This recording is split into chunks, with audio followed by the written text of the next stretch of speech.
Hello, my name is Anna Christians. And my name is Peyton Harmson, and we are here today to talk about the Old Testament. In order to understand the Old Testament, we have to know the importance of story and be aware of the authority of the Bible.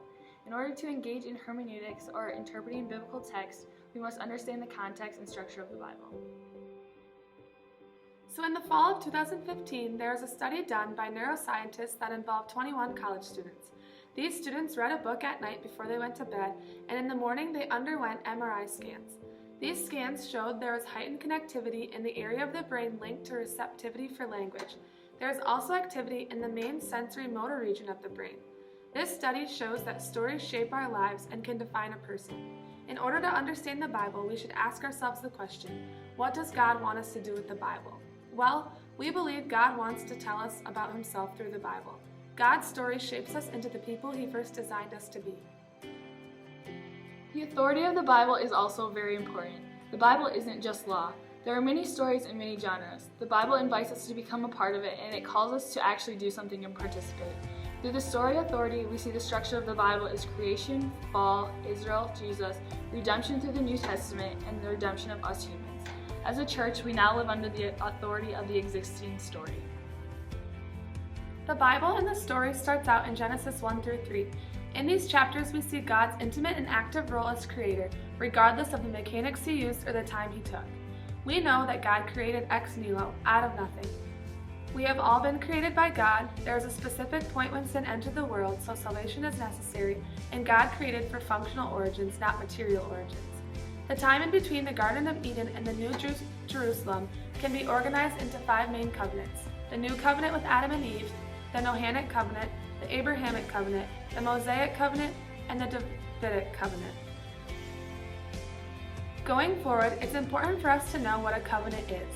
Richter described a covenant being an agreement enacted between two parties in which one or both make promises under oath to perform or refrain from certain actions stipulated in advance.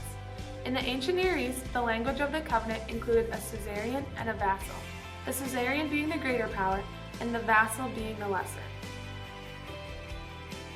The story of Noah is one that we often learn as children, and Noah looks like the hero here. However, this story is not as bright as it may seem. According to Genesis 6, verse 5 through 18, grace finds Noah, and because Noah is a person of integrity, God gives Noah instructions for really God. So grace generates integrity and faithfulness, in which God is really the hero. The Bible's interpretation and why it is sent is different from that of the ancient Near East accounts. God's plan was always to save humanity and the land creatures, and was not because the gods realized they needed humans as slaves, which was the idea of the ancient Near East. According to Richter, the flood is an act of God that rescued humanity from themselves and offered our corrupt race a second chance. God does not give up, and He will never abandon humanity. He says, I am not going to start over. Later in Genesis, God promised to make Abraham into a great nation. However, Abraham did nothing for this, but grace found him. God chooses people not because they are righteous, but because they are faithful. The main point to take away from Abraham's covenant with God is that God always walks through the split animals. Abraham did nothing to deserve this, but God takes the responsibility of the promise, and if it's broke, will always pay the punishment. This foreshadows Christ's actions in the New Testament. The Mosaic Covenant is the 4th covenant we'll be looking at. This covenant involved Moses, the Exodus, and the Law.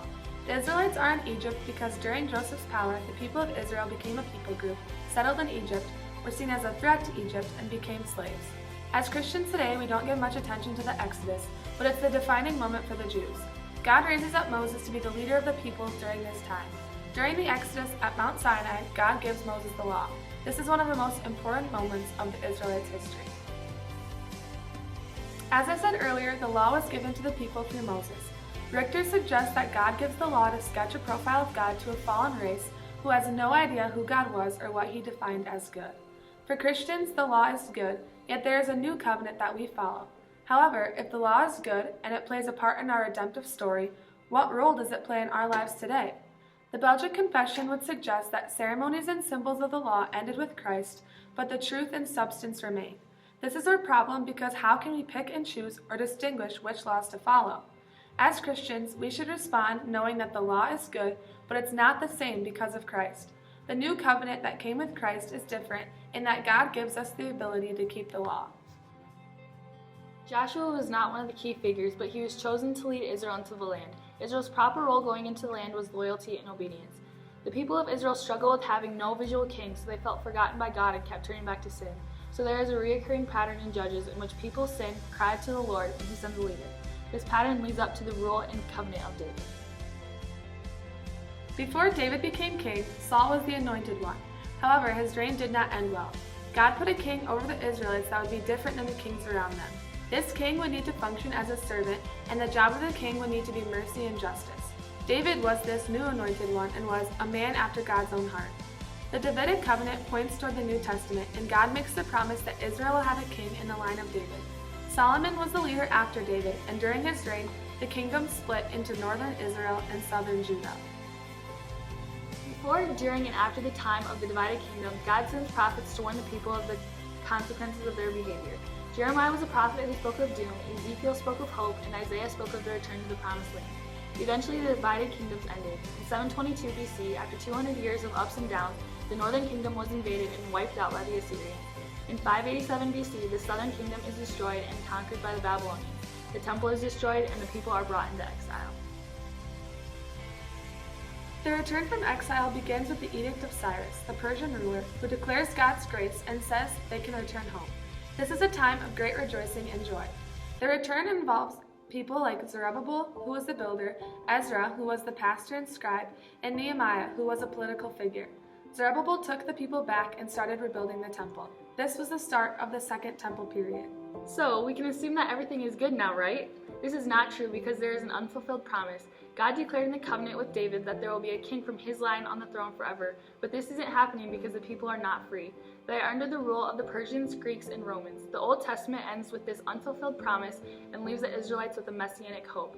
They are left with anxious thoughts and desiring a king. Thank you for listening and learning with us about the Old Testament. I hope you now understand and appreciate the stories of God's people.